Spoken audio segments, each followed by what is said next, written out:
جی بنیادی طور پہ تو یہ جو دورہ ہے اس کا مقصد جو کانفرنس ہے ڈیکیڈ آف سی پیک، اس میں ہم نے دعوت دی تھی کہ چین کی طرف سے اعلیٰ قیادت کی نمائندگی ہو، تو صدر شی جن پنگ نے اپنے نمائندے کے طور پہ نائب وزیر اعظم کو نامزد کیا اور وہ تشریف لا رہے ہیں۔ تو بنیادی طور پہ تو یہ ان کا دورہ اس 10 سالہ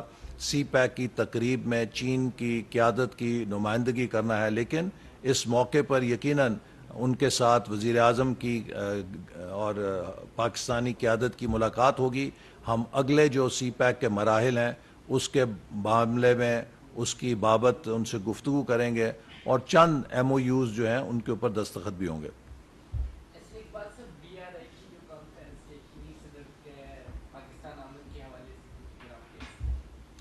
جی دیکھیے، اس سال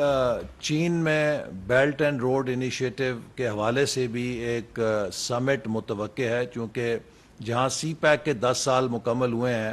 اسی طرح بیلٹ اینڈ روڈ انیشیٹو کے بھی 10 سال منعقد ہوئے ہیں، اور اس حوالے سے اس سال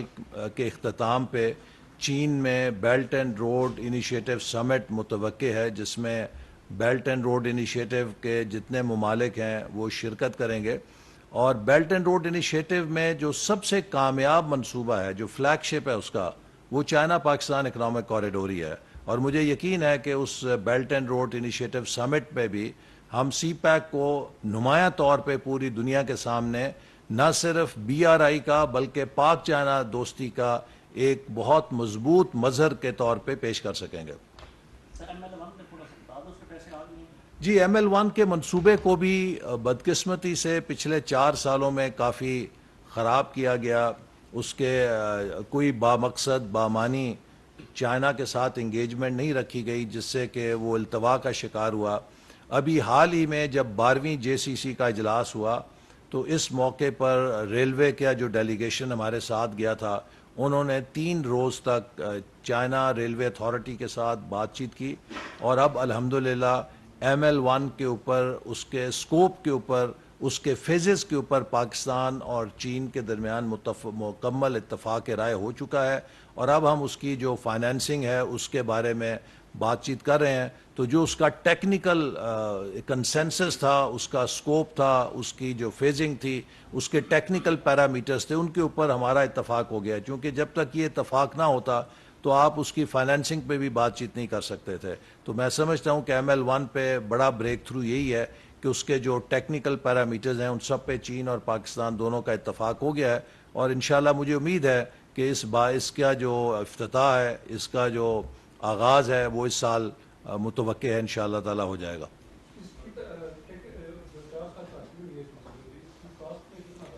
دیکھیے، یہ تو ایک ظلم ہے جو 4 سالوں میں مختلف ترقیاتی منصوبے التوا میں ڈالے گئے، ان سب کی کاسٹ میں کم سے کم بھی 100 سے 150% اضافہ ہوا ہے، چونکہ نہ صرف یہ کہ ڈیلے ہوئی، ایسکلیشن ہوئی، بلکہ ان 4 سالوں میں دنیا بدترین انفلیشن کا بھی شکار ہوئی۔ خاص طور پہ پہلے پینڈیمک آیا، اس سے ڈسرپشن آئی، پھر اس کے بعد یوکرین کی وار آئی، اس سے ڈسرپشن آئی، تو یہ سارے منصوبوں کی لاگت میں اضافہ ہوا ہے، اور ہم کوشش کر رہے ہیں کہ زیادہ سے زیادہ اس کو جو کاسٹ انکریز ہے اس کو قابو میں رکھیں، لیکن آبویسلی چونکہ پچھلے 4 سالوں میں قیمتوں میں خاطر خواہ اضافہ ہوا ہے، ہر پروجیکٹ، وہ ایم ایل 1 نہیں، ہر پاکستان کا ترقیاتی منصوبہ متاثر ہوا ہے۔ خود یعنی کہ میرے اپنا وہ منصوبہ جس میں میں جیل کاٹ کے آیا، نارووال سپورٹ سٹی، جس کی ٹوٹل قیمت تھی 2.9 ارب روپیہ،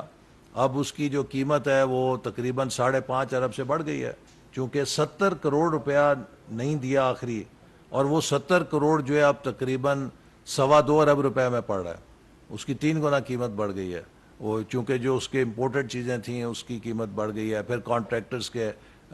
بلز بن گئے، انہوں نے اپنے اسکلیشن کے بل بنا دیے، تو یہ مس مینجمنٹ ہے۔ اور آپ کو میں مثال دیتا ہوں کہ پچھلی حکومت کی سنجیدگی، یہ اسلام آباد کی میٹرو جو ہے ایئرپورٹ کی تیار پڑی تھی، ہم نے آتے ساتھ 15 دنوں میں چالو کر دی، وہ ظالم 4 سال تک اسے چالو نہیں کر سکے، یعنی کہ ان کی ترقی ان کی دلچسپی نہیں تھی، development was not there focus, ان کا فوکس کیا تھا؟ اس کو نہیں چھوڑوں گا، اس کا پرچہ بناؤ، شہزاد اکبر کو لاؤ، فلانے پہ جھوٹا کیس کرو، چیئرمین نیب کو بلیک میل کرو، اس سے فلانے کو اندر کرو. صبح بھی عمران نیازی صاحب رپورٹ لیتے تھے کہ مسلم لیگ نون کے کتنے خلاف کیس بنے ہیں. رات کو سونے سے پہلے بھی یہ پوچھتے تھے کہ کون کون گرفتار ہوئے اور کون رہ گیا. تو جس شخص کی سوچ ہی یہ ہو کہ وہ منفی سوچ کے ساتھ ملک کو چلانا چاہتا ہو، انتشار میں پھیلانا چاہتا ہو، صبح شام نفرت اپنے حمایتیوں میں پیدا کر رہا ہے، اس کو بس ایک تسبیح آتی تھی چور ڈاکو، اس کے علاوہ سب چور ڈاکو تھے. اور اب آپ نے دیکھا کہ سب سے بڑا چور ڈاکو وہ خود نکلا ہے کہ 190 ملین پاؤنڈ پاکستان کا کھا گیا، 60 ارب روپیہ کھا گیا، اور ڈکار بھی نہیں مارا ظالم نے، اور اب پیشی پہ بھی نہیں جاتا ہے، اور گرفتاری سے بھی ڈرتا ہے.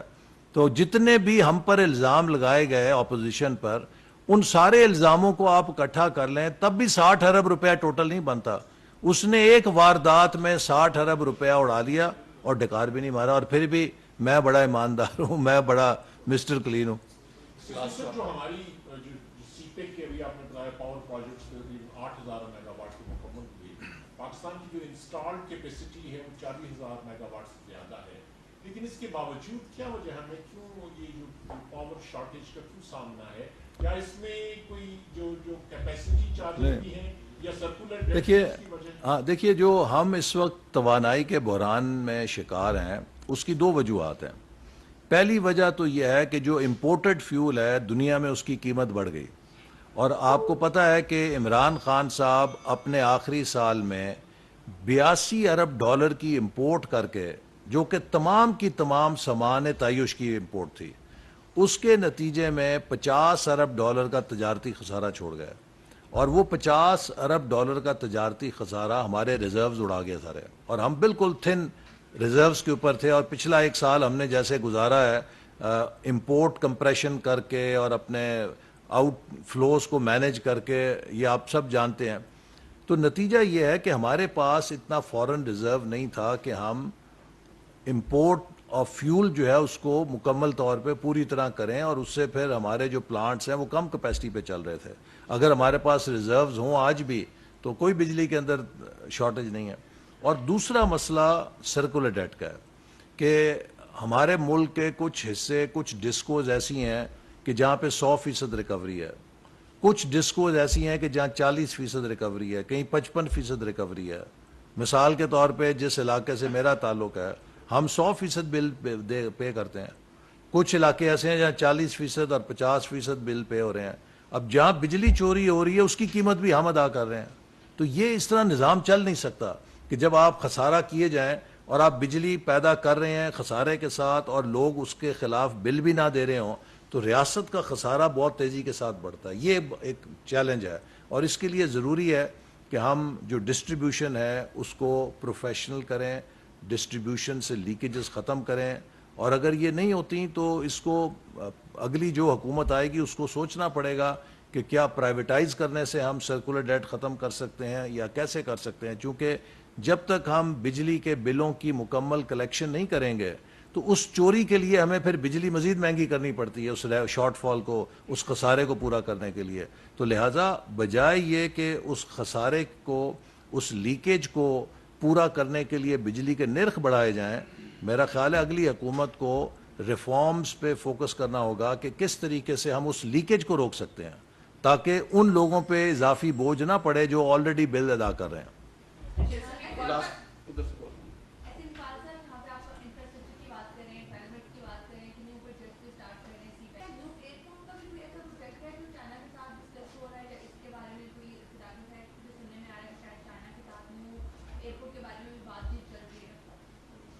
دیکھیے چائنا کے اس وقت تو ایک flagship project Gwadar new international airport ہے جو انشاءاللہ تعالی تیزی کے ساتھ تکمیل کی طرف بڑھ رہا ہے. اس کا رن وے مکمل ہو گیا ہے، اور باقی جو ایئرپورٹ ہے وہ بھی اس سال میں مکمل ہو جائے گا، جس سے پاکستان کے پاس ایک انٹرنیشنل لیول کا نیا ایئرپورٹ آ جائے گا. اور ہمارا اب یہ ہوگا فرض کہ اس کو ہم آپریشنلائز کریں.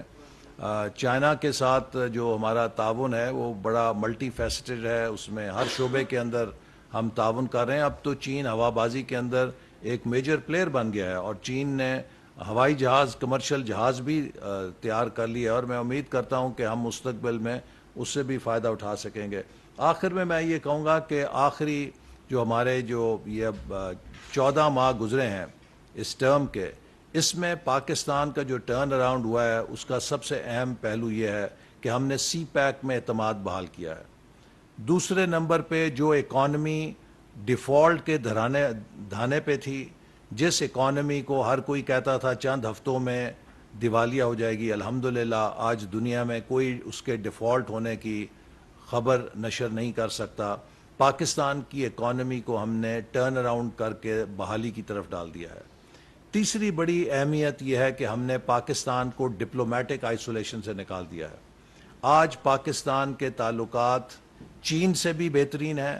پاکستان کے تعلقات روس سے بھی بہترین ہیں، پاکستان کے تعلقات یورپی یونین سے بھی بہترین ہیں، پاکستان کے تعلقات امریکہ سے بھی بہترین ہیں، اور پاکستان کے تعلقات خلیجی ممالک سے بھی بہترین ہیں. تو وہ خارجہ پالیسی جس کو عمران خان تباہ کر گئے تھے، اس کو وزیر اعظم شہباز شریف صاحب کی قیادت میں وزیر خارجہ بلاول زرداری صاحب نے بھی اور سب نے ٹیم نے مل کر ریپیئر کیا ہے اور اس کو بحال کیا ہے. اور لاسٹلی ہم نے پاکستان کی گورننس میں آرڈر لائے ہیں.